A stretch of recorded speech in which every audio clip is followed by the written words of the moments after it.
your body is your house.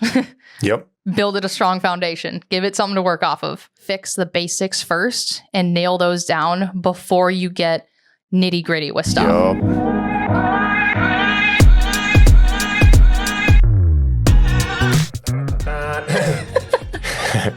Ladies and gentlemen, welcome to the Soda Personal Training Podcast. We help busy adults get strong and fit. I'm Coach Sean here with Coach Maddy today. Hello. How you doing? Oh, just wonderful. It's a beautiful day. It is a beautiful day, actually. Yeah. Go outside if you haven't. Well, I guess if it's still warm. Yeah. Who knows what day they'll be listening to this. But today we're going to be talking about 5 possible nutrition myths. Okay, we say possible because, as you can guess, there's a lot of gray area with a lot of these, right? We're going to talk through it. Do we want to preface this? I mean, do we want to just kind of go down the list? Is there anything you want to say, like, to start? I would say that if all you do is listen to this intro, Phil, you're gonna have to cut that part out. And no, we don't. We don't cut anything. No, just that anything in nutrition, it's always what type and what how it's taken in moderation. I guess that's the overarching thing, is just picking better things or the better option and in moderation. Yeah, absolutely. Yeah. Funny, because speaking of like cutting things, I do know I have to tell you a secret after this that the listeners can't hear, because Phil he cut one thing from the last podcast. I'm like, I know what line you cut, Phil. We weren't supposed to edit anything, okay? So I'll tell you the secret later. Exposed. He knows what it is. I didn't tell it to his face yet. Okay. Anyway, but yeah, so yeah.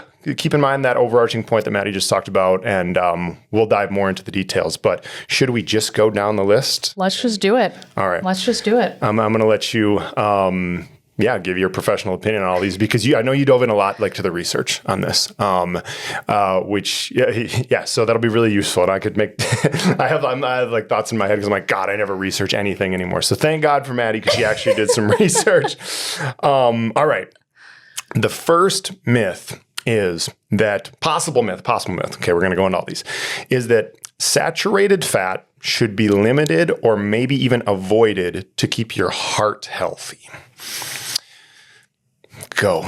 All right. So my overall overarching on this one before jumping into the rabbit hole is, bottom line with saturated fat, or especially with like keeping heart healthy and decreasing your risk for heart disease, all of those things, is cholesterol levels. But kind of getting up, just saturated fat. If you don't know the actual definition of a saturated fat, it's a type of fat with certain chemical properties that is usually solid at room temperature. So if you're thinking things like coconut oil, butter, those type of things, those are labeled as saturated fats, but they're not always solid at room temperature / can be heated up, like, because with all oils, I mean, with like coconut oil, it's solid at room temperature, but then you put it in the microwave, it turns into an oil.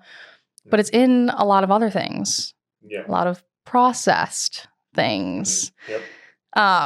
So what I think the issue here is that people will look at nutrition labels and they'll see things that are high in saturated fat. And the processed stuff, like, that stuff's not good for you. Our bodies weren't made to process the super processed stuff. And so those saturated fats absolutely should be limited. Yeah. But I think and in some of my research here, you did a lot. Like, I'm being serious when I say that. So I'll start at the top here. I'm kind of jumping all over the place. But so saturated fats can cause problems with your cholesterol levels, which can increase your risk for heart disease. And this is from the American Heart Association. So everybody is always comparing saturated fats with your risk of heart disease. Like, that's kind of the overarching thing here. And eating foods containing saturated fat and trans fat causes your body to produce even more LDL cholesterol. LDL cholesterol is the bad cholesterol. And hold on, I'm all over the place here. Where just was I? You're good. But no, it's all about your cholesterol levels. And so digging deeper into it, there's 2 different types of cholesterol, your HDL and your LDL. You want more HDL and you don't want a lot of LDL. And so people that are taking in so much of these processed saturated fats, their LDL levels are increasing. And that's clogging up arteries, all these other things. And so now it's kind of the pick and choose game of, because you need saturated fats. Your brain and your body needs fats to survive. So they're not something that you should be scared of. It's what kind of saturated fat you're ingesting. And I saw something about somebody talking about how they're eliminating coconut oil from their diet because it's high in saturated fat. Yeah. But then they're like eating processed protein bars that also have high levels of saturated fat. So it comes down to what type it is and how much you're consuming. So picking between the two, it's like coconut oil is going to be the better option as far as saturated fat versus a protein bar or stuff like that. You know, cheesy chips, crackers, stuff like that. That's what it is. Like coconut oil is more natural. It's a natural occurring thing, whereas the Cheetos and Doritos are not natural things. Yeah, because when you say like, you know, the type of saturated fat, so like if we're looking at a food label, for example, and we see saturated fat on the ingredients list, then like or on the, you know, the nutrition facts, right? Right. Should we then go just look at the ingredients or what do you do? So if something is, you're looking at a nutrition label and you see it's high in saturated fat, you do want to look at where that saturated fat is. And you're going to find that in the ingredients label. And so like comparing coconut oil versus like Cheez-Its, so like they both are high in saturated fat. Well, you go down to the ingredients label, coconut oil is one ingredient. Yeah. Whereas Cheez-Its are 42. 42. And I'll give you $500 if you can pronounce every single ingredient on that list. I might take you up on that. Yeah. Please don't. But it's just like, just think about that. Like you're eating food that you can't pronounce. And I'm guilty of it. We live in America and we'll get to this, but it's like, that is a huge thing, is just checking what's in it. Like what is the source of saturated fat? Yeah. Is it all of these other bioengineered things coming together, or is it just a naturally occurring substance? Yeah, exactly. And I think I know this is a common theme that we're going to hammer home is, in general, go for more whole natural foods, single ingredient foods. You're looking at me like I just spilled the beans of the whole episode here at 8 minutes in. And that's it. And I know that people get so frustrated hearing it because it seems so simple, but it's not like what they want to hear. Yeah. Like just eat whole foods. Like it sounds so simple, but it's just not. But that is the key. That is the ultimate key to any nutrition thing, and losing weight or living, you know, a sustainable life is whole foods and how much you can incorporate whole foods. And I'm not going to get off on a tangent about it, but I do want to explore more of like, especially protein sources. And because I was just chatting with a client about it, and we were talking about how, you know, just grabbing a protein bar or a protein shake is so easy and convenient. But again, like our bodies are not made to process and break down that stuff. Like it's fake. Yes, you're drinking a protein shake that has 42 grams of protein in it. Yeah. But is that serving you more than like a chicken breast would? A chicken breast is going to keep you fuller for longer. It's got way more vitamins, minerals, like all of that stuff in it. And it's a whole source of protein versus a protein shake that has, again, that huge laundry list of ingredients we can't pronounce. Yeah. Yeah, 100%. And so like with the saturated fat thing, do you think this is where it gets really tricky? Because, fats are an essential. We need fats. We need a certain amount of fats. And I guess I don't even know. You did say saturated fats are essential as well. Like we couldn't get all our fat from unsaturated fat in theory? No, because it's like saturated fat can be divided, there's saturated fat and there's unsaturated fat. Yeah. So yes, we want to limit our saturated fat. But that's where I feel like people get kind of stuck on it because they're only looking at that, like the fat content. Whereas so like the unsaturated, the monounsaturated, polyunsaturated, like we need those. Those are essential fats. And sometimes those are found in foods that also contain saturated fat. So, you're kind of doing yourself a disservice picking up something that has a whole bunch of saturated fat and you're not really looking more into it. Again, that's why like the ingredients label is such a huge thing. Like, look through it.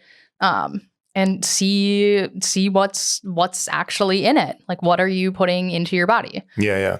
And would you say too, just like in terms of saturated fat, that there is, I'm not trying to get everybody to like measure, like I had 20 grams of saturated fat today. Exactly. I'm not trying to get people in the headspace where they're measuring everything, but would you say then in general, it's just one of those nutrients where it's like, okay, there is the right amount, and the right amount is having it in moderation and from the good sources, basically? Yeah. Okay. Absolutely. Because it's, again, the downfall is within like the diet weight loss industry, where we have these quick fixes of protein bars, protein shakes, stuff like that. And I'm not trying to knock those at all, because I still use them to an extent today, but it's not something I rely on. It's not every single day I'm grabbing a protein bar and a protein shake to eat. It's on days where I didn't make enough chicken the night before. I didn't prep enough the next day, or like I know that I'm not going to have time to stop or like make a meal. So I just have my quick protein shake in moderation. That is overarching there. In moderation. Like, they're totally fine. And again, I don't want to knock on them, because I know that they are. I mean, that's what when I started my fitness journey, that's all I did was protein shakes, protein bars, protein waffle mixes. Like, that's all I did. But it was forming the habit of opting for a more healthy, or swapping things out, that has eventually led me to where I am, where now I am prioritizing whole foods and whole sources of protein. Yeah. And this is, I know we're going a little off topic, but like in your own, you're totally good at it, because I'm taking it more off topic. It's not your fault. I always take it off topic. Phil knows that. The listeners know that, and they love it. They love tangents. But like, so in your own journey, would you say that what differences do you notice if you say you go mostly away from the protein shakes and bars and like all the processed stuff? Like, what do you notice that's different? Just how I feel overall. Like, I feel a lot, and it's so hard trying to put like words to it, but I just feel like more energized. I feel cleaner. Like, I don't feel sluggish. And it's just like, I feel better. And like, I know that it's better for me. So I think that also helps me feel just like good with it. Yeah. I think that's the biggest thing. I think most of us, I would agree with that. I feel way better when I'm doing mostly whole foods. Yes. Yeah. And so I think the key thing on saturated fat, what I'm gathering is, okay, in moderation and from minimally processed sources. That's kind of the main thing. Yes, right? Absolutely. It's absolutely. Yeah. I mean, is there anything else you had in the research that you wanted to talk about on that topic? Well, it was just kind of more towards like cholesterol levels. Because again, that's the biggest thing with these saturated fats, is that it can increase your risk of heart disease. But there are also a lot of other things that increase your risk for heart disease. Smoking, obesity, physical inactivity, unhealthy diet, excessive alcohol consumption, pre-existing medical conditions, genetics, age, etc. Like, there are so many other things that go into heart disease risk factors, that if you're going to get hung up on this little one of, okay, I smoke and I drink, I have 5-6 drinks throughout the week. Don't even talk to me about weekends. I don't sleep well. I don't get out and move. Like, I don't have set physical activity days where I'm in the gym. I don't go outside, like stuff like that. Fix that first. Yeah. Like, look into that first. Yep. And I guess that's another overarching theme that I wish I would have said right away, but it's like, you need to fix the basics first and nail those down before you get nitty gritty with stuff. Yep. And kind of going off of my fitness journey, like, how I started was only protein shakes, protein bars, and those like processed things. But that was, I fixed the problem of not getting enough protein. I started getting enough protein through that. And then just throughout time, I started making better alternatives, better swaps. And now it's just, I don't want to say a lifestyle, but that's just my life. Like, that's how I eat, or I try to eat and stuff like that. And every day is not perfect, but it's consistent. Yep, exactly. There's like steps or levels to it. Like, okay, level 1 is stop eating just potato chips and alcohol, right? Like, like level 2, then, okay, I'm going to add some more protein in my diet. Level 3, whatever, is now I'm getting it mostly from whole foods. Absolutely. Yeah. Absolutely. Okay. And you will feel the difference. Yep. Because one of my greatest things was that switch from a more processed diet to a way more whole food diet, and fueling my body. And I don't want to get off on a tangent again, but you can. Food is fuel. At the end of the day, food is fuel. That's all there is to it. So it's how you're fueling your body that's how you're going to feel. If you feel sluggish, tired, all of that, a lot of times it does have to do with your diet. There are a lot of other factors like sleep, stress, all of that, but diet has a huge impact on that. And I feel like people just kind of look past it sometimes or like don't see the importance of it. Yeah, I think it's still, and we'll come back to more, like you said at the end about, the state of food in America. But I think among all the things that lead to poor health in America, we still have to just look in the mirror and be like, hey, it's the freaking food for the most part. Like it's the food, which we can, maybe we'll talk more about that at the end. But should we move on to the next one? Do we think we covered saturated fats? Yeah. I guess my final thing is I will give you a list of the healthy fats that are considered those saturated fats that are healthy, and you should not be scared of them, and they should be consumed in moderation because they are healthy fats, and we do need fats to function normally. So avocado oil, extra virgin olive oil, eggs, fish, yogurt, seeds like flax seeds, chia seeds, hemp seeds, nuts, avocados. Those things are sources of healthy fats, and you do want to incorporate those into your diet. And notice how they all are whole foods. Yes. Yeah, you're almost never going to hear either of us say no to a single ingredient food, Yeah. Yeah. Yep. Yeah. Okay. Move on to number 2. All right, number 2. Second possible myth is that carbs should be limited or avoided to burn body fat. Okay. Your tangent ready to go on a tangent. It's more of just from like my own experience being a female within the diet exercise culture where like carbs, and I don't know what it is about the early 2000s, but I feel like just carbs all of a sudden became the enemy. And people were saying like, oh, just don't eat carbs and you'll lose weight. But again, there are 3 essential macronutrients: fat, protein, and carbohydrates. Like we need those to function. And I feel like some people do forget that our body mainly functions and runs off of glucose and glycogen, which is the broken down components of carbohydrates. So as far as like carbs being limited, if you look at any like nutrition or like workout program, typically the carbs are up there with the fat, like gram wise.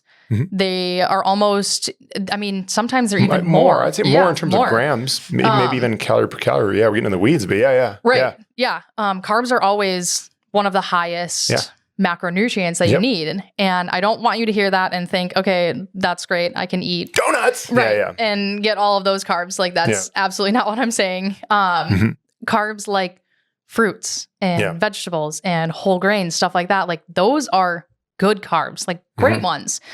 And so as far as limiting them, you're only going to do yourself a disservice because when we're exercising, whether it's cardiovascular or resistance training, you're using muscle glycogen. Like that is your fuel source that your body is using when you're exercising.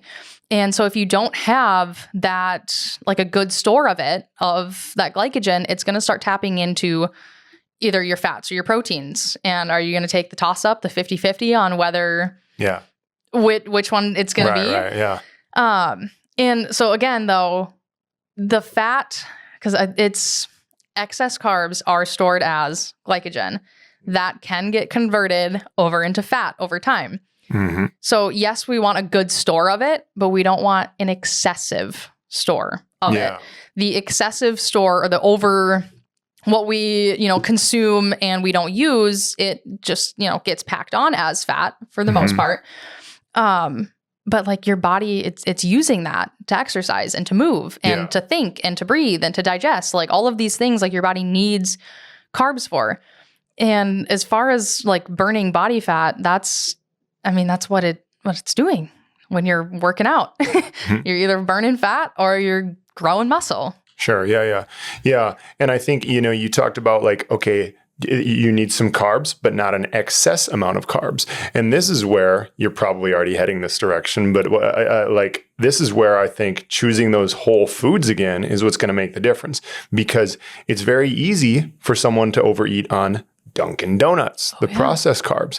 It's much harder for someone to overeat on apples or even things like oatmeal, brown rice, and even white rice. You know what I mean? You're not going to eat as much rice as you ate Dunkin' Donuts or potatoes or Right. whatever, Yep. right? If it's a whole natural food, it's harder to overeat. Your body will regulate more naturally so that you don't get into that excess as easily. Absolutely. Right. And like you said about the overeating part of carbs.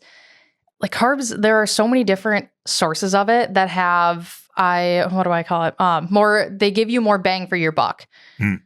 Fruits, blueberries, strawberries, all of these things, like they have carbs, they have fiber, they have healthy sugars, glucose. Yes.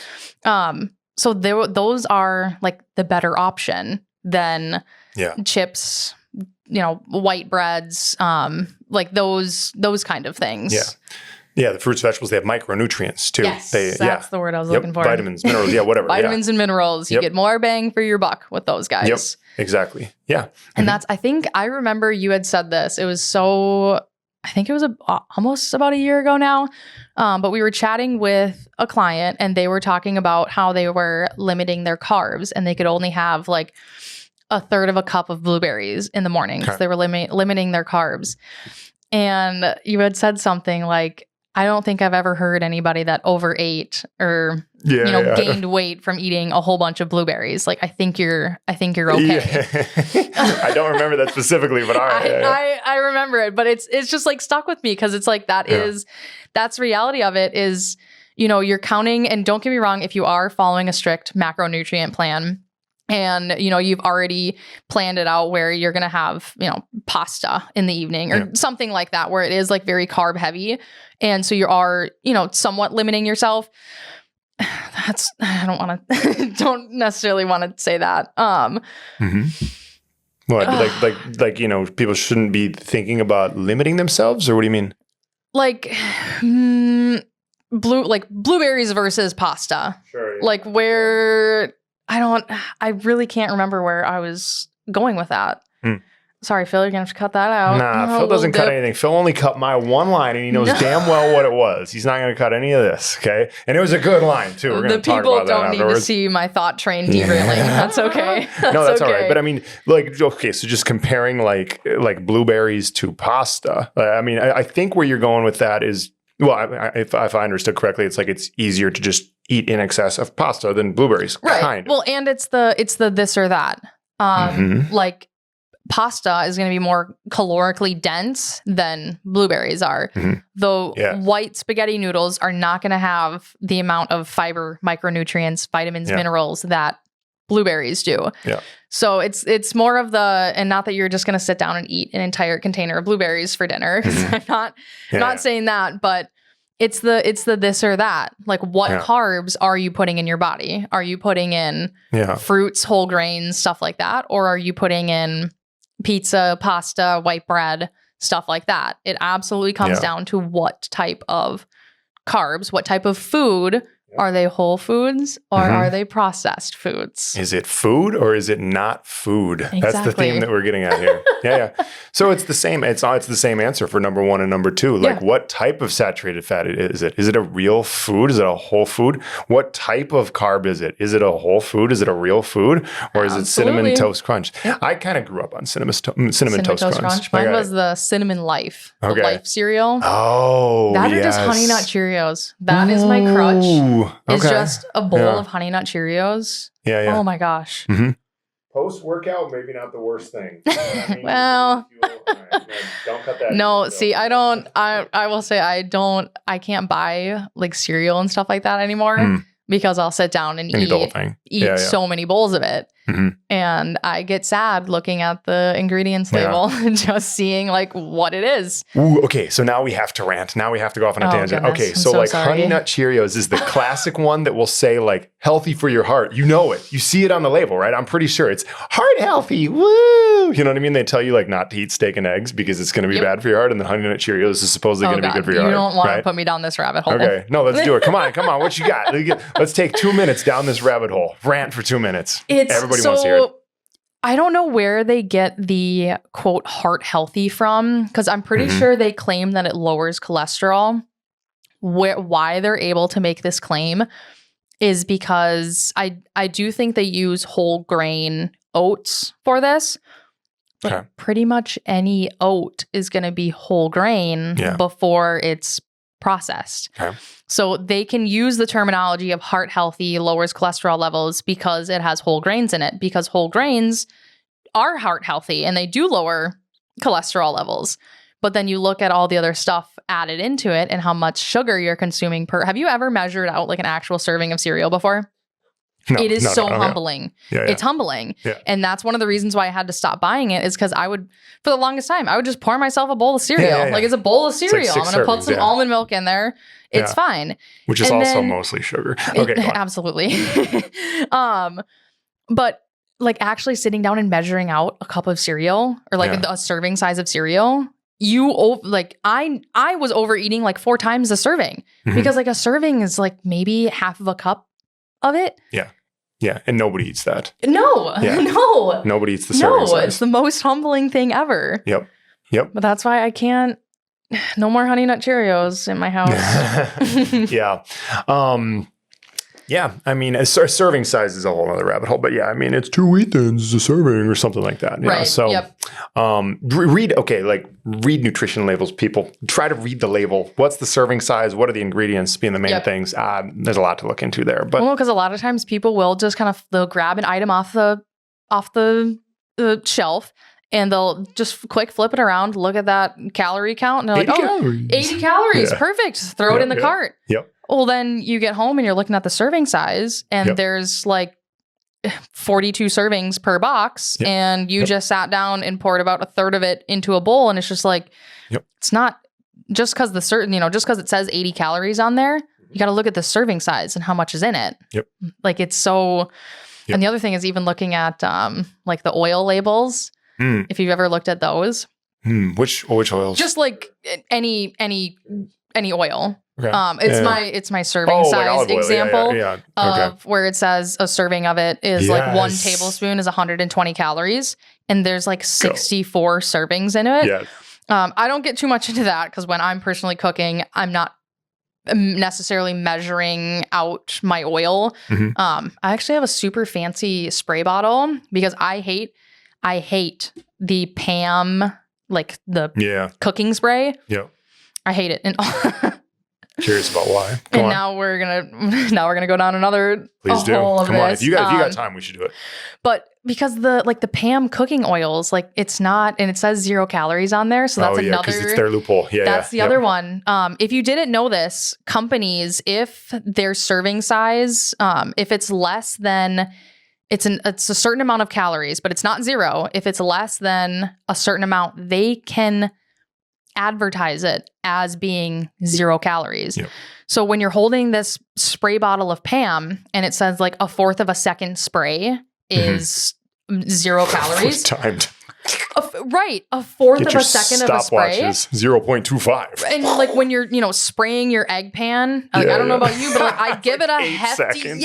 like I give it a hefty spray. Yeah. That's not 0 calories. Okay. It's not 0 calories. Yeah. And why I don't like the Pam ones is I know they're super convenient, but I'm telling you, I have a way better alternative. I don't like them because they use like butane and like things like that in it to be able to have that spray. And then it's like you're eating that. Yeah. Mhm. So I actually bought on Amazon, they have like little oil spray bottles and you pour your own oil into it and it sprays it. So now the pan that I'm spraying to make my eggs in is actually olive oil and it's not whatever the heck Yeah. this brand has put in there into that spray bottle. Okay. Gotcha. Yeah.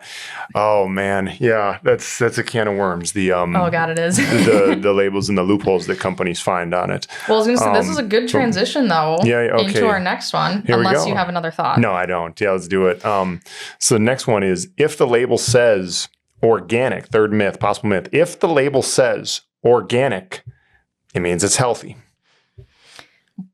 And we kind of already, touched on this, where there are actually a lot of loopholes that companies can find and can do because it's the USDA's their inspection and labeling something. I just said it out loud to you, but it's not strictly enforced.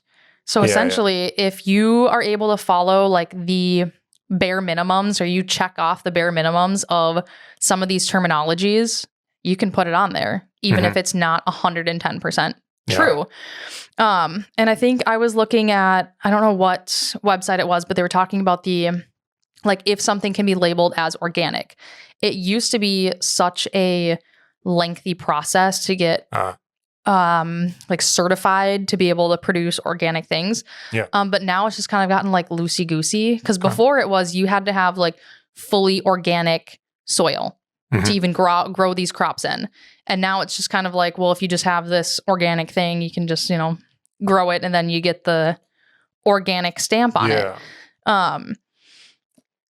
Go for it. So no, I was just going to say, I mean, I think I know where you're going, is that there's a lot of like loopholes. There's a lot of little rules that companies can follow to then make it be like, oh, it's organic. And then it's like 95% not. Yeah. Same thing basically applying to terms like grass fed. I know and you may have more data on this than I do, but like I know there's a difference between grass fed and grass finished for beef, right? Even eggs, free range, pasture raised, which would be another step up. Great, whatever. One thing, like since we're talking about this, I think that when we talk about things like, organic, pasture raised, grass fed, this and that, for most people, this is like level 8 versus level 9 problems when we got level 2 problems. We're having Dunkin' Donuts and a 6-pack of beers, right? We shouldn't be worried about grass-fed versus grain-fed. Yeah, go ahead. Well, and I guess like if it is a preference of yours, like go for it. But at the end of the day, yes, if you are struggling with following a macronutrient plan, incorporating whole foods, stuff like that, this is not a battle we should be fighting, or you should get so hung up on. You gotta pass the however many levels before you get to this part. And this is why like I've always been such an advocate as like fitness journeys it's a long, steady, slow process. Because a lot of times people, and I mean, it's all like, I fully blame social media for a lot of this, because it's like the ads and just what people are saying that, oh, just because it's not, or, the organic one is better than the non-organic, stuff like that. And then people get so hung up on that. And it's like, there's just like the bottom line you're not seeing, or you're not getting first. I mean, like as far as the different terminologies, it's all about like how the animals are raised, or how it's not always animals in the term of free range, pasture raised, grass fed, grass finished. That's all animal as far as like the organics of like plants and stuff like that. But, animal wise, again, they're able to put these fancy words on it that people don't truly know what it means, but they can mark it up, get more of a profit. They've got a fun, pretty label that says, oh, this ground beef was grass fed. Yeah. And people see grass fed, oh my gosh, it's so much healthier than this other one.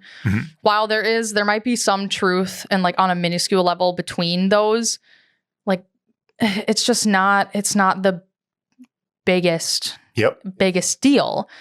And like, so grass fed versus grass finished.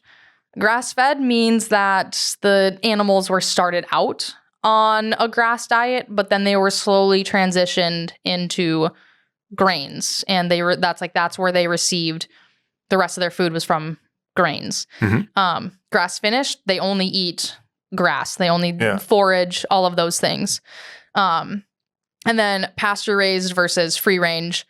Pasture raised is they have an entire pasture, like they are raised in a pasture. Yeah. Free range, actually, if you've never have you ever seen like a free range chicken farm? Probably Instagram showed me something like that at one point. It's sad. And like, this is also, it sucks because people go to the grocery store and they see something that says pasture raised, and they're picking those, free range.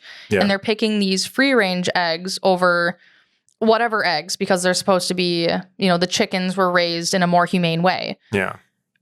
It's not true. The conspiracy theorist in me thinks that the deep state doesn't want this to get released on the internet when we're talking about. I have a thought that I was going to add. Yeah. No. Yeah. So it's once again, same theme here is that look at the ingredients list. You know, it could be organic with 50 ingredients, but I'd probably take something that doesn't necessarily say organic that has 1 or maybe 2 ingredients. Right. Yeah. And again, like my thing is we live in America. We're never going to fully escape like unhealthy food, stuff like that. And so it's just like picking the better option, trying to limit the negative ones. And at the end of the day, like food is food. Food is food. And because like when I showed you, I'll show you guys my steaks soon here. But the steak that I get, it's not grass fed. It's not whatever pasture raised. The cows aren't on a all organic, non-GMO diet. They're cows. And it's still steak. It's still protein, and it's a whole source of protein. So that's kind of just because something doesn't say organic or pasture raised, like, is it a whole food? It's probably okay to eat. Yeah. It's probably okay. Yep. Exactly. And it's like, thing. If we're focusing too much on like what the label says versus like what's actually in it. Yep. I think we're off somewhere. We're off somewhere. Yeah, exactly. Just read the ingredients list, basically. Yep. Read the ingredients list. Yep. Should we go ahead and move on to number 4? Yeah. Since we don't know when the internet will cut us off again. Pretty much. Let's do it. All right.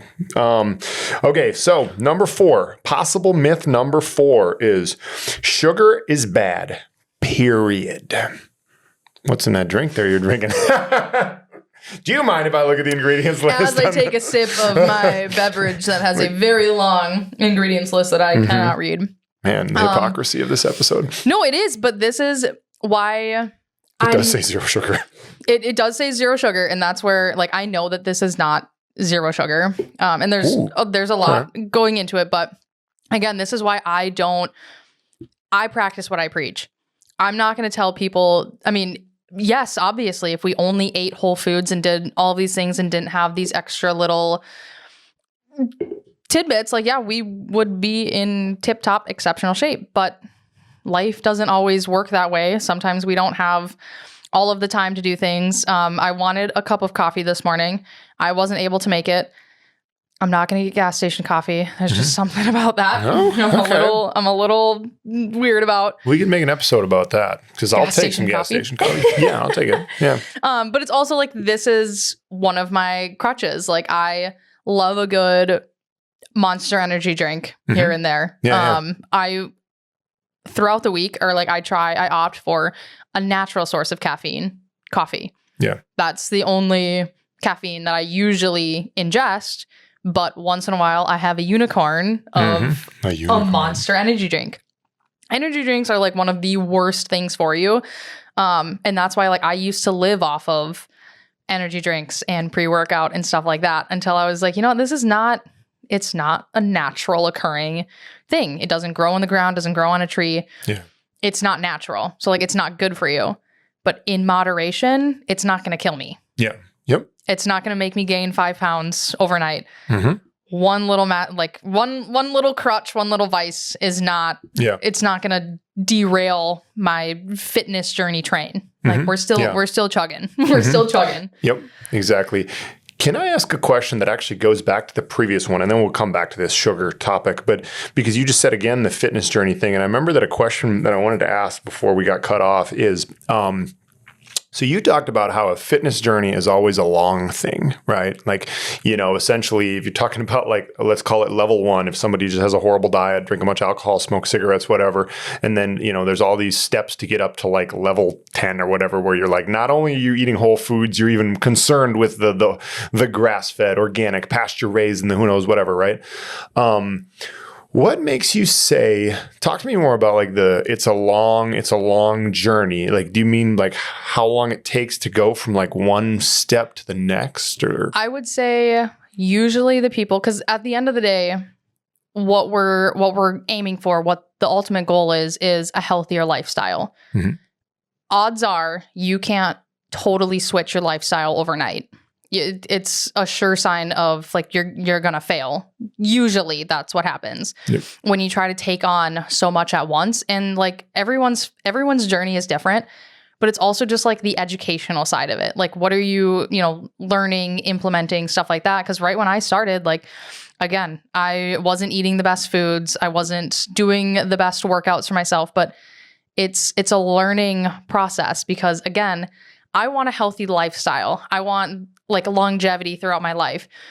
And so it's just been like a slow accumulation of all of these things over time where I've learned things. I've learned what works for me, what doesn't work for me, what feels good for me, what doesn't feel good for me over time. And now it's just kind of a built-in innate habit that I have because I've spent so many years looking for the better options, trying to find better ways, alternatives, stuff like that. And it was kind of when my mentality shifted from, because I will fully open up about, like, I was an emotional eater. And so why I started my fitness journey is because I was overweight, because I always binge ate not great foods for me. And it didn't really connect with me because I was like, I'm working out, I'm doing all of this stuff, but I still feel inflamed. I feel gross. I feel sluggish.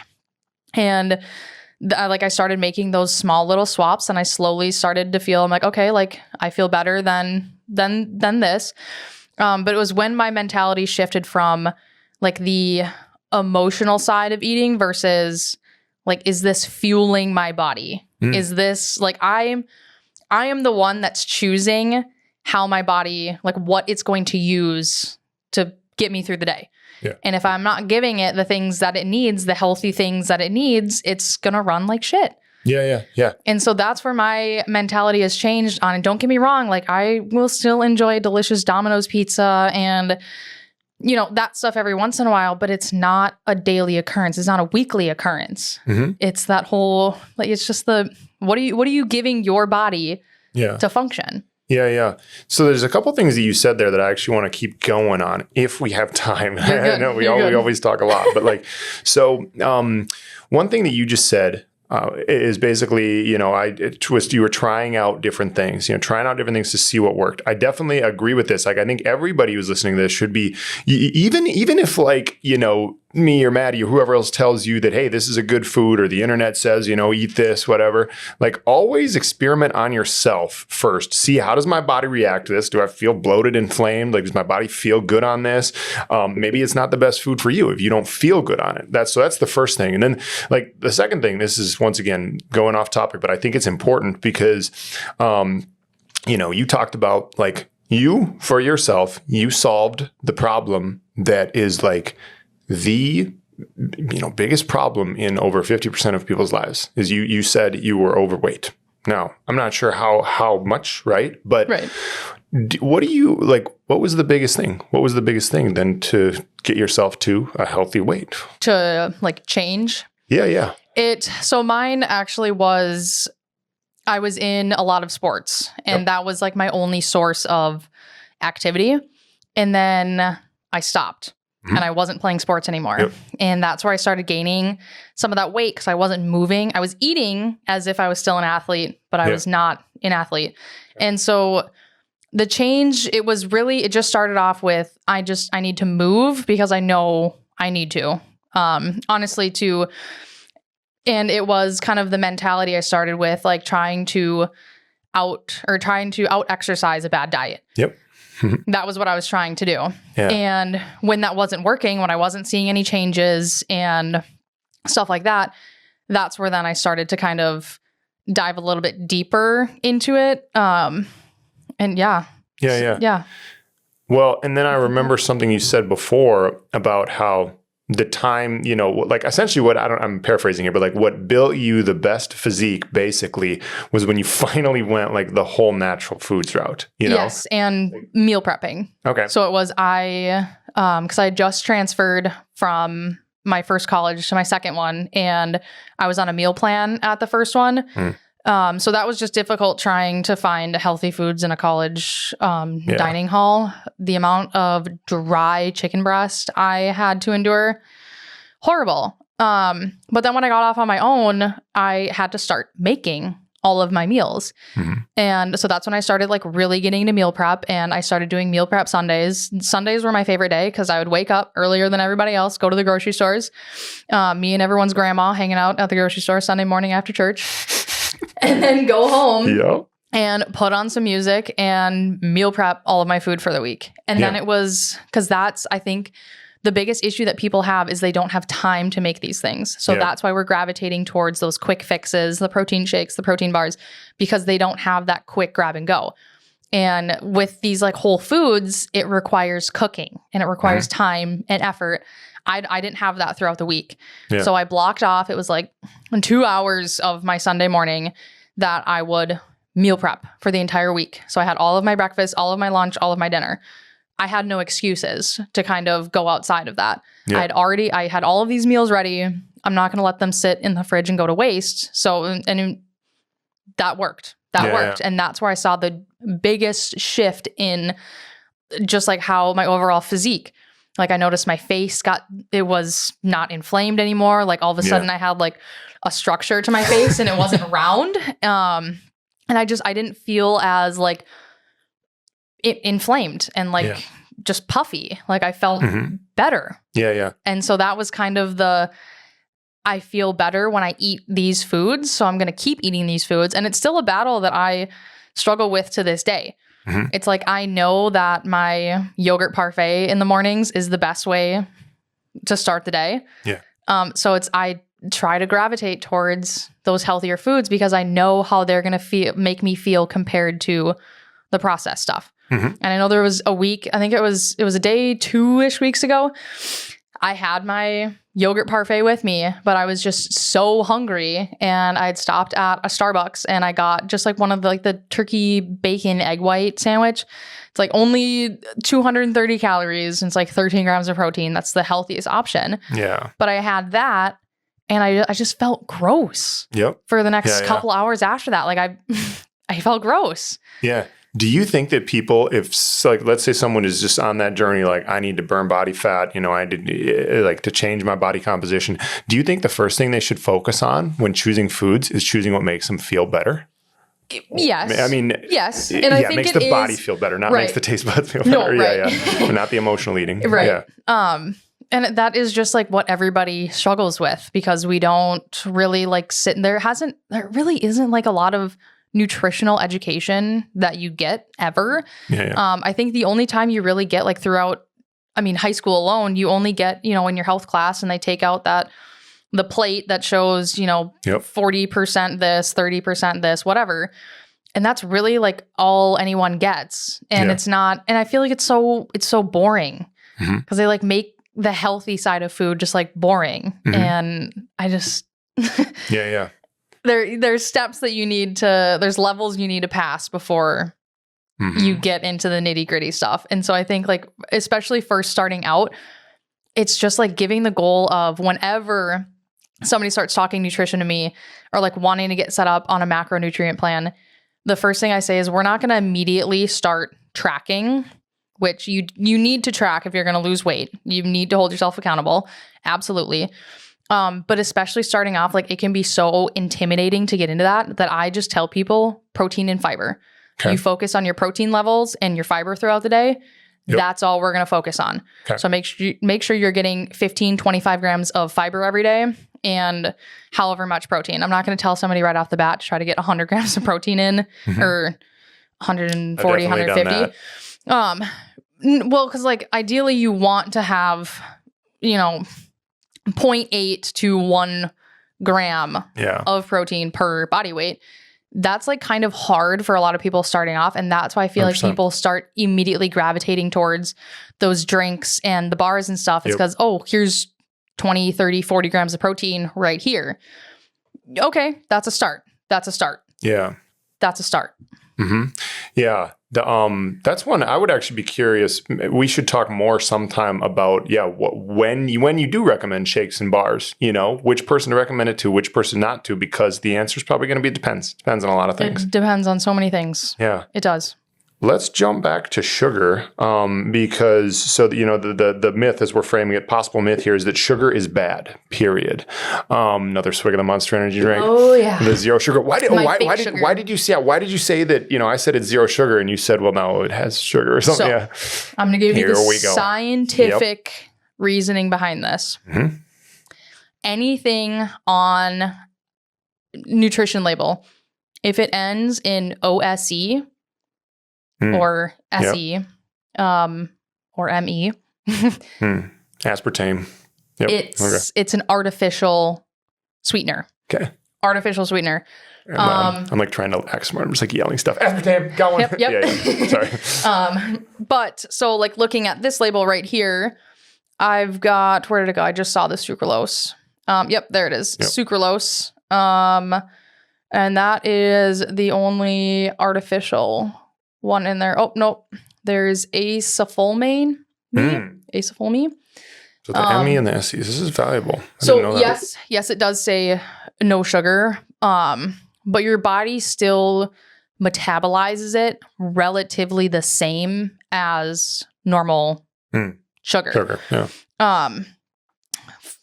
I'm trying to remember. I remember this conversation so deeply because in one of my classes, it was a nutrition class, we were talking about like Diet Coke. And there was a huge class got into a debate on like, is, a regular Coke or Diet Coke better for you? The bottom line is like Diet Coke has 0 calories. The regular Coke has like 140, I think. Yeah. Go for the Diet Coke. Okay. Like just in that realm. Because I get like some people are soda fanatics. Like they love pop, they love soda, they love that stuff. And so it's, again, like pick the better option. Yeah. In this scenario, if you have a Coca-Cola can or a Diet Coke can and you're on a weight loss journey, pick the Diet Coke. Grab the Diet Coke. And this is another one of past the beginner, the basic levels before we jump in to the deeper ones. Because now I feel, because like I went through my diet soda phase and I just I didn't like the film it left on my teeth. Okay. So I started gravitating away from sodas, and I'm the other, like the new, there's those Olippops and I don't know what that is. Yeah. Olippops. What are the other ones? Like Poppy. They're like, quote, healthy sodas. Yeah. So it's just another variation of a, carbonated sparkling water with some sort of sweetener in it. But they're like labeling themselves as gut healthy, and they're only like 5 grams of sugar, even though I'm pretty sure that Poppy just got, like, there was something with that brand. It's like a lollipop. What is it called again? No, it's called Olipop. Olipop. It's a new, like, it's a good for you soda. They're labeling it as, but they, again, here comes with the companies being able to put things on their labels when it's not true. They were labeling themselves as like gut friendly, and it has like whatever in it that's good for your gut. Well, that was there was people that did studies on it and research, and that was not true. Like it did not provide any like exceptional gut health benefits, but people were buying it because it had this sparkly label on it. And I know we're getting off of the topic of sugar. I guess my bringing it back. Yes, sugar is not the greatest, but again, where are you getting it from? Yep. Where are you getting it from? Yep. Is it fruit? Is it maybe honey? Is it? Yeah. Because I think also on that topic, when you were talking about the overeating on blueberries, they were talking about the sugar content, and they were saying that their sugar content is so high, and that's why they're cutting out fruit. But then they're drinking like Diet Cokes and all of these, 0 calorie drinks.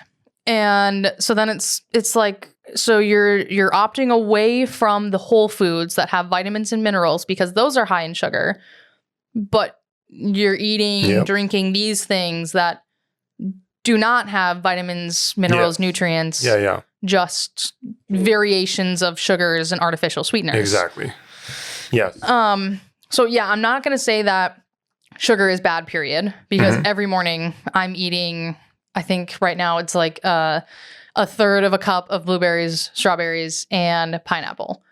When I put that into my Fitness Pal tracker, it gets so mad at me that there's so much sugar in it. Yeah. You've overdone your sugar limit for the day. It tells me, oh, your sugar limit, like your goal is to stay under this amount of grams, and your breakfast, that's all of them.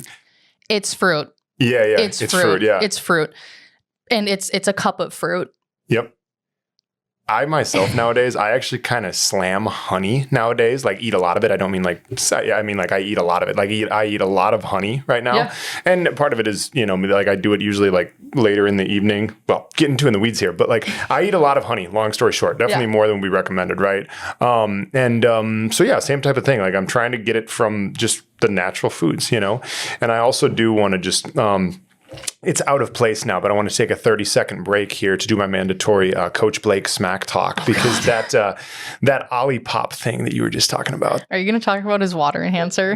Yes, something like that. Okay. Let's do it. Okay, more than 30 seconds. We got plenty of time. Blake, I have your back on this one because I'm going to say on the beginning of my fitness journey, it was hard for me to get a gallon of water a day. It was difficult, but I used those to start getting my water up. It was not in every single thing. I would alternate it. So my first like water bottle of the day was just water. My second one had the little fruity flavors in it. My third one, just normal water. Fourth one had my fruity flavors in it. It was getting my water intake up. Yes, at the expense of just dousing my water in red 40, yellow 5, all of those wonderful artificial coloring, but it got me to drink water. Yeah. That was the first level I needed to pass was just drinking water. Yeah. And then now I can just drink water all day. And now I'll drink my sparkling mineral water. Like that's my alternating. So I'll have my normal water in the morning and then I'll have my sparkling water and then I have my normal water and then maybe another sparkling water because I like just sitting there chugging just straight water all day. Like, yeah, it's good for you, but sometimes we need something else. Like we need a little like pick me up, mid-afternoon pickup, and mine's a delicious static water LaCroix. Yeah. Yep, exactly. So that works perfectly. Like to bring it back full circle, what I took away from that is that Coach Blake is on like level 2 of the healthiness scale, Coach and Blake you and I are like level 9 or 10. He's using it right now as a crutch, and that's totally fine. Yep, that's fine. It works. Yep. It's working. 100%. And keep in mind, as I always say on this podcast, the only reason I talk so much smack about Coach Blake is because he's 100 times smarter than I ever will be when it comes to exercise science. He's jealous and of Blake. I am jealous. If I knew as much as Coach Blake knew, Jesus Christ, like he knows so much about how the freaking body moves. He's like, well, you're in 160 degrees of hip internal rotation here, and the femur is closing in. I'm like, what the fuck, bro? Did you see the weight go up in the air? Anyway. All right. So, sugar. Sugar. Summary. Again, it's going back to what type it is. Yep. What type it is and how much are you having? Yep. That's just the bottom line there. And I can talk a little bit with, I mean, like just sugars in general. A lot of them have, I mean, like there's the cane sugar, there's all of the SEs, MEs that we could go over. But it's just like what kind of sugar is it and how much of it is in there. And it kind of goes back to that serving size too. If you're looking at, I think the Ben & Jerry's ice cream pint was like one of my most humbling things because I think for a while they only had the serving size on there. And it said it was like 300 and some calories and it was like 19 grams of sugar. Yeah. So just glancing at that, you're looking, okay, 300 X amount of calories and 19 grams of sugar. It's not great, but it's fine. But times that by 3. Correct. Yep. And so now when you grab a Ben & Jerry's pint, you look at it and they've got the serving size, but then right next to it, because like pint size these days is like, it's a serving size. Like people will sit down with an entire pint of ice cream and eat it. Don't get me wrong. I have been there. I have been there. But now they've got the serving size and then they've got it for the whole thing right next to it. Okay. And it's like 1,100 calories, 60 some grams of sugar. Looking at that, just like it, oh my gosh. And so with like that, I have swapped to different ice creams because a pint size it's a serving size for me. Like I can sit down and eat an entire pint of ice cream. I don't know the last time I did that, but than, opting for the lower calorie options. And they're out there. I'm not the biggest fan of the Halo tops. Those ones taste really? super fake. I used to love them, and now I'm like, eh. I know Target has a brand. I think it's just like their regular Good Day brand. But it's for the entire pint of ice cream. It's like 300 some calories, 20-ish, 24, 25 grams of protein. And then the sugar content, it's lower than like a Ben & Jerry's. Yeah. It's not the greatest, but it's ice cream. Like what can you expect from ice cream? Exactly. And so another case of pick the better option. Correct. Like, do you want to opt for, don't get me wrong, Ben & Jerry's delicious. Their fish food one, my favorite. But do I want to, use half of my daily's calorie intake and totally obliterate my sugar intake for the day for this ice cream? Exactly. So pick the better option. Pick the better option. Pick the better option. Yep. I wish my dad could hear that part. He loves Ben & Jerry's. He's of the generation that like doesn't listen to podcasts. Like I get it. If it wasn't on Fox News, he didn't hear it. But if he could, I don't know if he still eats a lot of Ben & Jerry's. Anyway. I love me some Ben & Jerry's, but moderation. In moderation. Everything in moderation, apparently. Should we go to number 5? Sure. All right. Possible myth number 5 is that eating healthy is really expensive in America. This is a big one. I think so many people, when you talk about eating healthy, it's I don't have the money for that. I can't afford to eat healthy. Mm-hmm. And I was in that same mindset for the longest time. And honestly, it was because I was eating protein shakes and protein bars and all of that, because one, like you can get like the box of 5 protein bars for like $8 or $9. Mm-hmm. Okay. Yeah. Like that is quote considered healthy. And so a lot of times, again, with what they can put on the labels and stuff like that, they can mark up the price and they can make it more expensive just because they've got these fancy labels on it. But it's really not that expensive. When you break it down, it's not that expensive. It depends on where you shop. Absolutely. And so I've got my little Aldi receipt here. Let's go. Yep. Whoa. My Aldi receipt. I went to Aldi. How long ago was this? About an hour ago, 2 hours ago. Mm-hmm. I spent $60. And why don't I just... Most of you guys spend that on alcohol over the weekends at Cowboy Jack's. I mean, it's true. Who goes to Cowboy Jack's? I need to know right now. I know several clients who definitely go to Cowboy Jack's. We need to have a chat. And I hope they listen to this. They're probably watching Love is Blind right now instead, though. They know who they are. Let me grab what I got. Okay. What I got. Wowzers. Okay, let's set it down here. Okay. Nice. Just give everyone my grocery haul here. Mm-hmm. Let's just move this. Yeah. Okay. Boom. So for $60, I got about everything that I need for the week. I already have my packets or my big thing of rice. I believe you. Go on. All right. Nope. $60? I've got my rice already, and I've got my veggies already at home. So let's see here. We got some strawberries. Huh? Oopsies. We've got a whole pineapple, and I'm going to tell you right now. So, if you go to Cub Foods and you get one of those like cut up things, it's like $16. Things of pineapple. Yeah, it's like $16. You want to guess at how much this was? $2. Okay, this was $2. Yeah, but would I want to cut me that all week? I'm not. Yes, this is where the effort part comes in. Yep. The effort of this. Cutting a pineapple actually takes about 2 minutes. I barely even want to cut the tops off the strawberries. You just slice her here, stand it up, shave down the sides, boom. Okay, I got to get more efficient with it. But, yeah. Yep. Get my other things. Just doing all my fruits first. So I got my strawberries, blueberries, and my pineapple. Mm-hmm. Nice. That's for my breakfast. Really good blueberries, actually. Like you can kind of tell just looking at them which ones are like sweet and which ones are not. If you have never gone to Aldi and bought their blueberries, I usually hate blueberries. Yeah, because they're kind of like bland. Yeah, they were my least favorite fruit. and I started buying the Aldi brand. I love blueberries. Really? I love blueberries. Yeah, I got to hit up Aldi. I go to Cub Foods too much. All right, so this is essentially my entire breakfast right here. I do just plain Greek yogurt with a variety of fruits. Yep. And I also do my chia seeds and my hemp seeds, my bird mix, as I have claimed. And then I use honey as a sweetener for this because I will not lie to anybody. Yeah. Plain Greek yogurt on its own.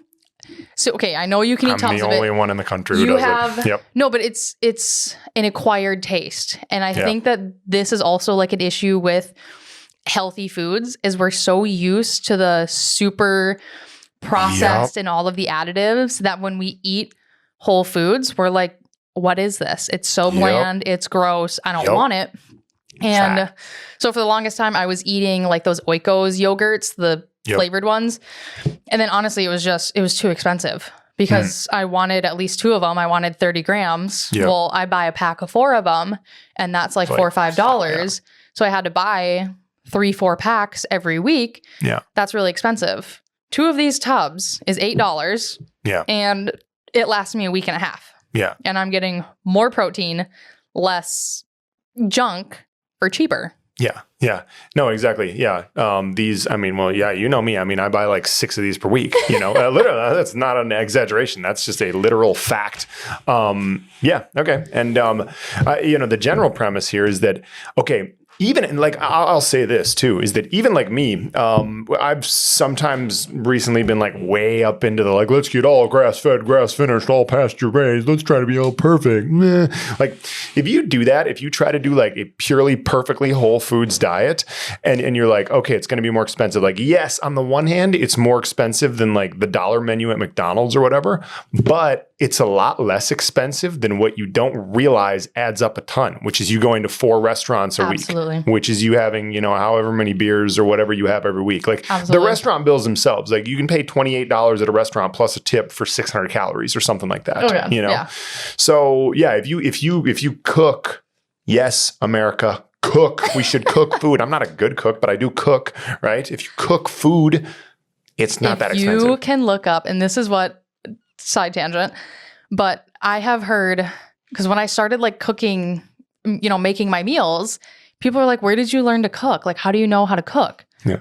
And it's a smart ass response, but I'm like, do you know how to use Google? Yeah. Do you know how to follow directions? Yeah. Like it's bratty, but it's the truth. Yeah. Like, can you open up your phone? We have this wonderful thing that we have access to everything with. Yeah. And there are so many, how to make, just the other day I made chili for the first time, which like is weird, but I looked up a recipe and I followed the recipe and it was exceptional. It was wonderful. Yeah.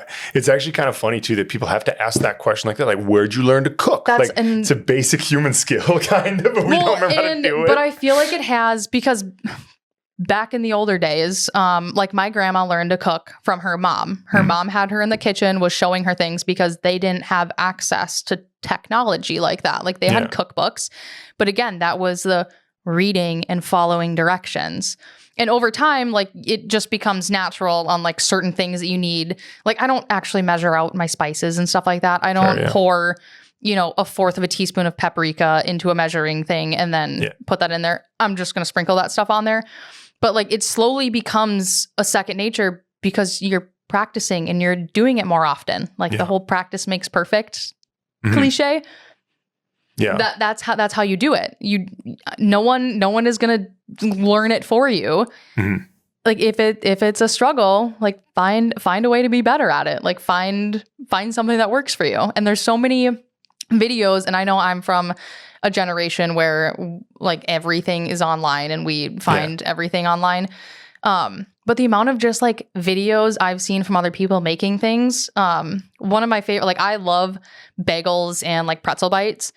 But I know that they're just like empty carbs. They're just white carbs with a little butter and salt on there, and they're delicious. Mm-hmm. But I started making, quote, protein bagels where it's a 1:1 ratio of plain yogurt, plain Greek yogurt, and flour. And then I do a little bit of baking powder in it. But like that there's your bagel right there. And I started making those, and like it's great. It's a wonderful swap, and I learned, like, I made it myself. I know what's in it, and again, it makes me feel good when I eat it. Yeah. So it just kind of like, it's been this long process for you of just like self-experimentation and like little changes and what works best. Yeah, absolutely. I did not change overnight. And that's what I feel like. I have people like from high school who, knew what I looked like later on in high school and my first semester of college. And then, I didn't see them for a few years, and now they see me now and they're like, what did you do? Like, how did you do that? I kept working out and eating decently well. And this is the other thing. I have not like actually tracked macros for over, I want to say, oh goodness, 6 years now. Oh shit, that long. I have not tracked macros at all. Cause I'm in a maintenance thing. Yeah. I'm not trying to lose weight. I'm not trying to gain weight. Yeah. So just eating in moderation. And like, that's what I've just been doing. Because I didn't necessarily lose weight when I was overweight. Because I was, quote, that like the skinny fat, where I think I'm like relatively the same weight as I was. But I did the body recomp. Yep. And that's like that. Now I'm maintaining the weight, but my physique I look like a totally different human. Yep. But I weigh essentially, I fluctuate, but like I'm around the same poundage than what I was when I looked overweight. I felt overweight. Clothes didn't fit me right. And it was just like that slow transition. And now like we're here, and I maintain it. Yeah. And I know, eating that, what do I want to have? A Domino's pizza or a steak? Yeah. I'm going to have a steak. Like that's kind of the thing there. Like I'm fueling my body for purpose and for function, not for enjoyment, entertainment. Like there's a time and a place for it. And if you're able to find that balance and be able to hold yourself accountable to it, like you've cracked the code with it. And that's like, I have friends that get, I don't want to say they get mad at me, but they're like, you can eat, because, we'll go out and I'll have, some cheese curds, a burger and fries, stuff like that. And they're like, it's not fair that you can eat that stuff and look the way that you do. No, it is fair. It is fair, because throughout the rest of the week, like what do yours, because their whole thing is you look better than I do. And like we eat the same thing when we go out. Yeah. What are you eating throughout the week? Yeah. Like that, my going out and having some cheese curds and a delicious burger and fries it's not a regular occurrence. And I know for some people, like just the going out, like it's the social aspect, which I totally get. But it's then like, how are you eating in private, not around other people? Are you eating kind of the same way? Like binging on healthy things, or, only eating unhealthy things, or are you eating relatively decent throughout the week? And I know you and Phil kind of got on about the 80-20 rule, but like it's just everything in moderation. Everything in moderation. So throughout the week, I eat the same freaking thing every single day for the most part. I have my yogurt parfait with my berries and my seeds. And then for lunch, I have some sort, I either have steak, chicken with either rice or potatoes. And then I'm a green beans gal. I'm not a broccoli person. I'll eat it, but I like green beans better. So I only eat green beans. And then for dinner, it's some protein that takes up the entire plate, like a big juicy steak or a chicken breast. And then I try to have a veggie on the side with a healthy grain or carb source. Yeah. That's what I eat typically Monday through Thursday, Monday through half of Friday morning.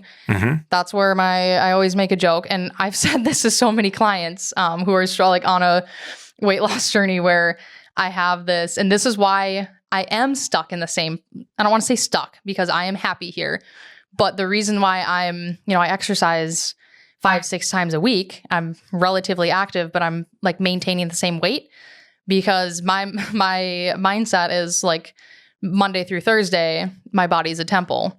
Don't talk to me Friday, Saturday, or Sunday. Yeah. Which, like, that is why I am where I'm at. I'm aware of that. I know that. And I know that if I were to cut out, and it's not like I go off on some like crazy whatever. I used to do that. I did that in college because that's college.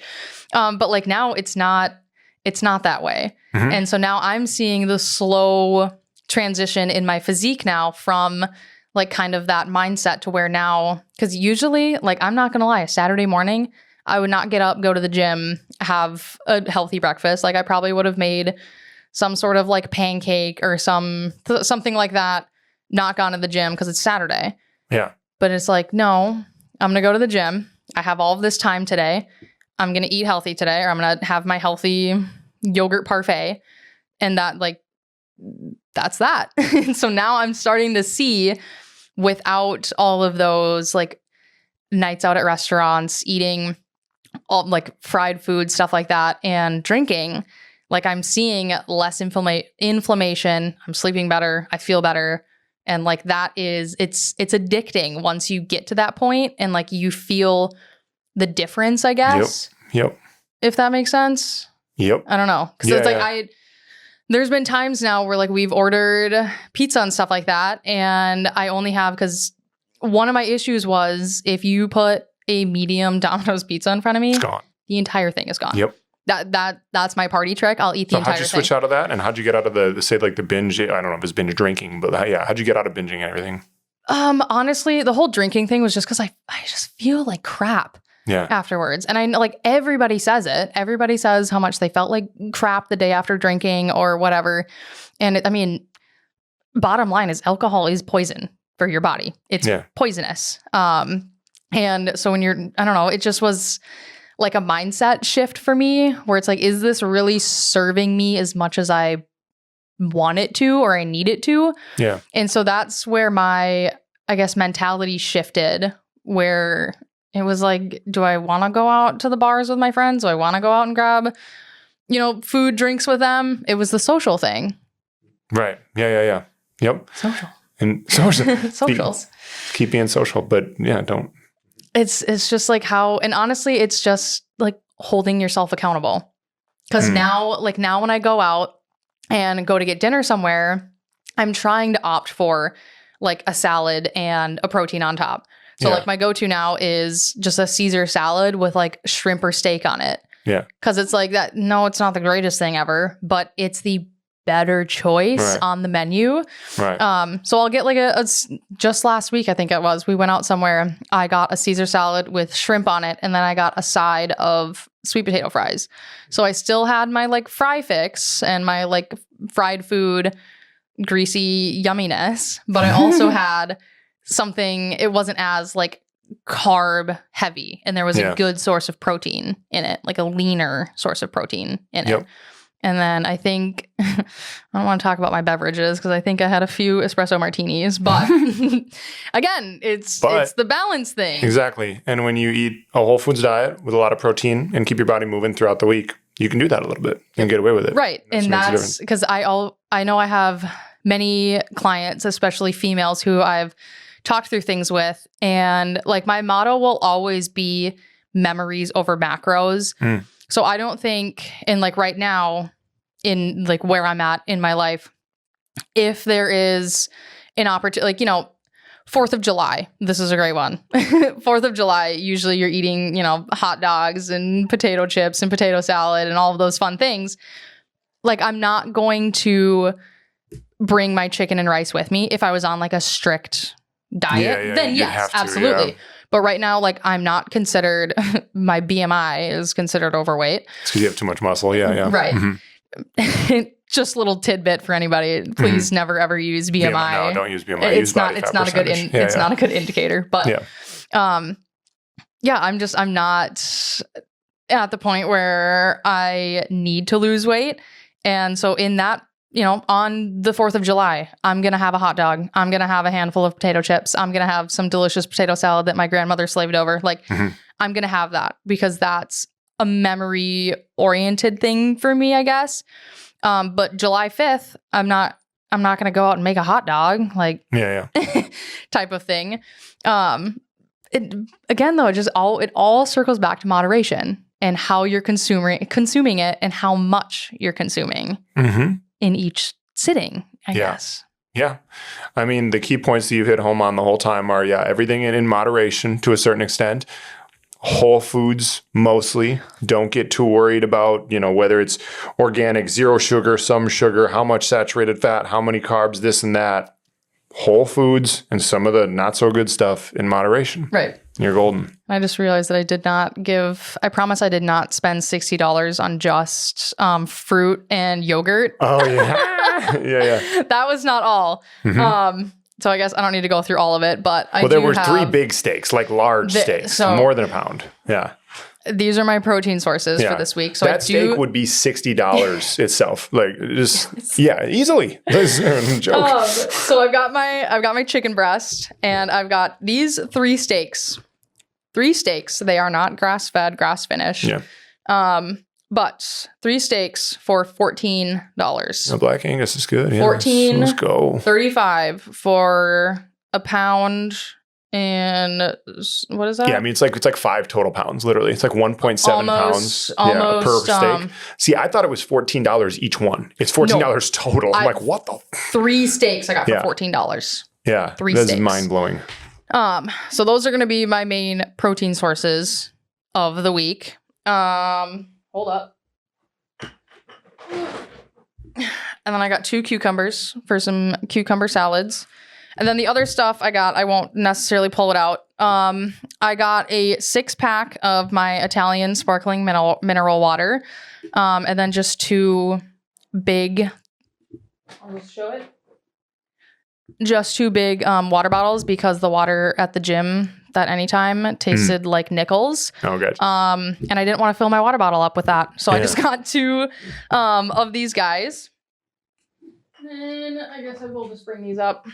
I got some chili infused. This was one of those, I was walking through the aisles, and this was not on my list, but it somehow ended up in my cart. But no, it's a flavored olive oil that I'm going to use in my cucumbers with some of these everything bagel seasoning. Okay.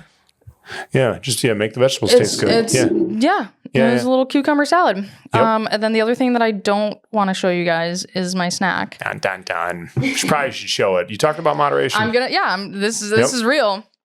I got turtles. I got some turtles. Coach Blake's excited. I got some turtles. Yep. So these are the knockoff goldfish, but they're so much better than normal goldfish, in my opinion. Yeah, they'd be legal in Europe.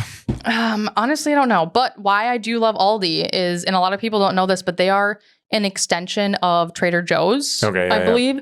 And so all of their branded stuff, all of Aldi branded stuff is usually it's the better option. It has a lot less artificial flavorings, coloring, stuff like that. And so that's why I love Aldi so much. And do not get me wrong, this ingredients label, very long. Ingredients list. It's very long. But this is what I'm going to snack on for probably the next month and a half. So like in this, my serving size, there's 18 servings in this box. Each serving is 140 calories, but it's 52 turtles or 30 grams. I'm sorry, that just sounds great. 52 turtles per serving. These are not actual turtles. Let me preface. For those listening, these are cheesy. These are cheesy crackers. Maddy eats raw turtles. Oh yeah, but like this is like one of the only processed foods that I'll eat throughout the week, and this is not an everyday. I'm having a handful of my turtles. Like this is just when I want a snack, when I want my Honey Nut Cheerios, but I don't want all of that sugar. This is my snack. No, I'm being real. I think this looks funny. I'm sorry, it just makes me laugh. The turtles. My turtles. It's cool because they just they make them look so like nice on there. Woo, the turtles. Oh, they're so cute. Oh Jesus. They're so cute. But no, the bottom line of that is I got all of this food for $60. For $60. It is a good deal. I'm just laughing at the turtles. I'm sorry. I love the turtles. You'll never take the turtles away. Don't take the turtles away, people. We covered a lot. We did. We did. Is there anything else? I mean, I think I really got to say everything that I needed to. It's very sporadic throughout. But I like, yeah, I think we really hit a lot. We hit a lot of things. Yeah. No, it was really good. Yeah, I mean, thank you again. We will pray to God and to the cosmic forces of the internet that this all gets put into the podcast based on the technology we have here working now. Anything before we sign off? I think we have a lot more topics that we can that have stemmed from this. Yeah, 100%. Yeah. But no, yeah. I guess final thoughts is eat in moderation. Yep. Find healthier swaps and slowly level up. Yep. Slowly level up, Coach Blake. Level up. Pass those levels and just keep going up. Because it's hard. Yep. It's hard to change overnight, and that's people look for quick fixes. Yeah. And unfortunately, typically, quick fixes do not equivalent to long-term longevity and adherence to diet plans, workout plans. If you say on Monday, I'm going to start eating healthy, I'm going to start working out, and then, you get to Tuesday and you're feeling a little fatigued and you start falling off, and then it's okay, I'll wait till next Monday. Yeah. I'll do it next Monday. Yeah. What's so great about Mondays?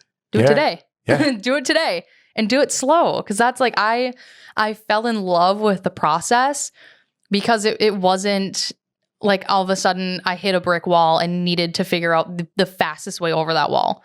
Like we took some steps backwards. We went a little bit slower, and then we found an alternative route that goes over that wall. Yeah. And you get over that hump and you keep going.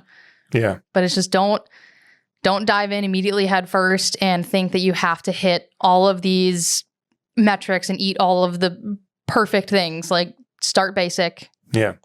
Get good at that, be a pro at that, and then we can jump to the next one and we can get more serious about it. But if you can't take it seriously, and this is my tough love, if you can't take it seriously and you can't be accountable, hold yourself accountable to the small things, like you got to work that out before you start jumping up. Yeah. Because if you can't do the basic thing, you're not going to be able to keep progressing on. Gotta build a solid foundation for your house to stand on. If you don't have a solid foundation, it's gonna fall. It's not gonna be sturdy. It's not gonna last you a long time. Yeah. Your body is your house. Yep. Build it a strong foundation. Give it something to work off of. That's so great. Easy. Then it becomes second nature. Yeah. Yeah. It's a great metaphor to finish on, I think. Yeah. Beautiful. Yeah. All right. Yep. Well, there it is. Thank you for listening, everybody. Thanks, Maddy. Heck yeah. We'll see you in the next one. Peace.